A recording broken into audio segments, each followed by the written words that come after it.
Ils ont échappé à la fatalité. François Tikala et Mbokolo Mpeti, deux finalistes de l'Institut Lobeke, rescapés du chavirement sur le lac Maïndombe, alors qu'ils se rendaient par pirogue à Libembe rejoindre le centre de passation de l'examen d'État. Ils ont eu la vie sauve grâce à la ténacité de leurs amis et des préfets à qui le pêcheur était venu prêter main forte.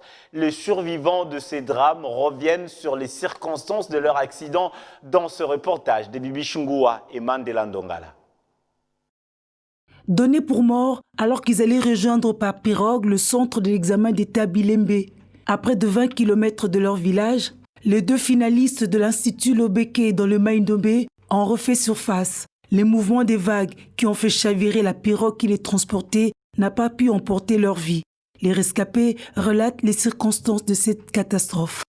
Merci Mingi. Dans les deux familles qui sont ensemble dans le bas, où est la division. Tuchi Lobeke, Toya Bilem. Comme la katikati ya ibale, on peut quitter la biso. Quand on a des boîtes, on sait exactement mon ennemi, la pendende. Tant que la kili bosso, on va ici. On peut payer les canibiso. On dit à moi les bosso, tant que zinji. To bengi bango baba lukaboto mako ba lukata mai zokoto. Aforce ba kunina mu. Biso chikali kuna pa alizela zela ba kwa zero. Tukanika boto makasi to komo kitasi e bien biso ngama mbobe donc biso se bal. Tibutu pe na makasi to force ko pa boto e bonga. To chiki. To ke ka kotinga ka mbonge ka. To meki déjà mitu zero. Troisième mitu pa boto to mo mitu mati. To kitchen set to ko finaliser deuxième mitu. To pepi boto to mati pe chiki ko na zero.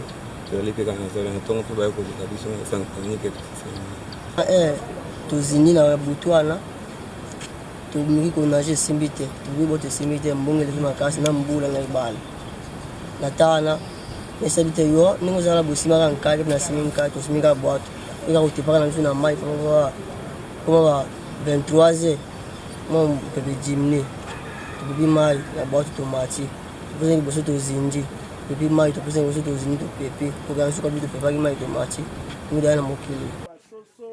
La nouvelle de leur mort était vite répandue et relayée par des réseaux sociaux, mais pas très fort pour démotiver leurs proches. Leurs amis et le préfet de l'école s'étaient lancés dans les recherches la nuit du drame. Là, je suis à côté. Les enfants sont noyés. Il y avait deux pirogues. La première, après avoir, ils ont été prudents, ils ont tout jeté dans l'eau. Comme ça, la pirogue est devenue un peu légère. Les enfants sont arrivés au bord, mais la seconde pirogue ne se voit pas.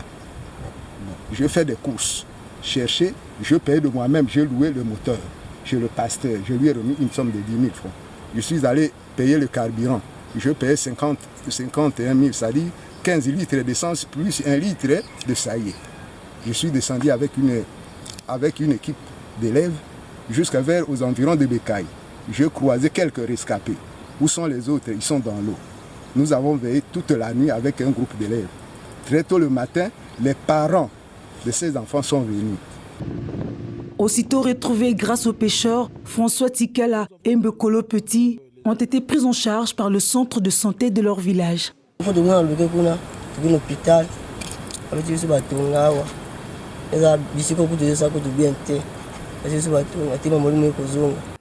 Une nouvelle qui a apaisé la communauté qui était déjà en deuil. Le chavirement de la pirogue de 16 à 23 heures a toutefois affecté la morale de ces finalistes.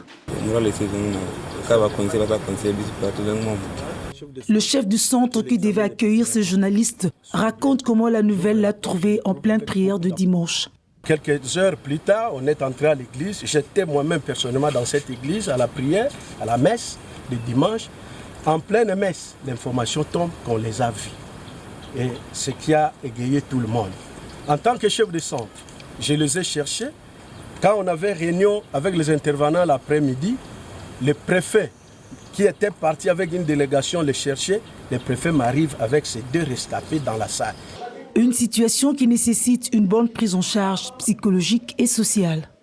Psychologiquement, je vais les encadrer et socialement aussi, pourquoi pas moralement, puisque Dieu a voulu qu'ils aillent jusqu'au bout et tout ce que nous prions, c'est qu'ils déploient les efforts pour réussir, prouver le contraire et apprendre à travers tout le monde entier qui a appris qu'ils sont décédés, mais qui sont plutôt les diplômés.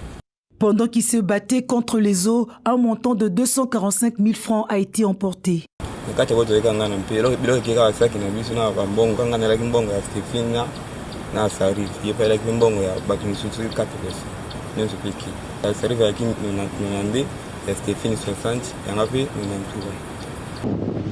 Au regard de ce naufrage raté de justesse, le chef de centre recommande l'ouverture du centre d'examen d'État à Lobeke, village qui a accueilli depuis un temps la construction d'une école moderne, fruit du projet Red Plus Maindombe. Puisque si ce centre est actif, c'est suite à ce village-là. Et la traversée n'est pas toujours possible. Si on peut organiser un centre d'examen d'État à Lobeke pour que les enfants côtoient seulement le bord de la rivière au lieu de traverser la rivière. C'est ça ma recommandation vis-à-vis de l'autorité. Au total, 80 candidats finalistes ont passé ces épreuves, dont 42 de Lobeke. Une situation qui renforce la recommandation de l'ouverture d'un centre d'examen d'État dans ce village.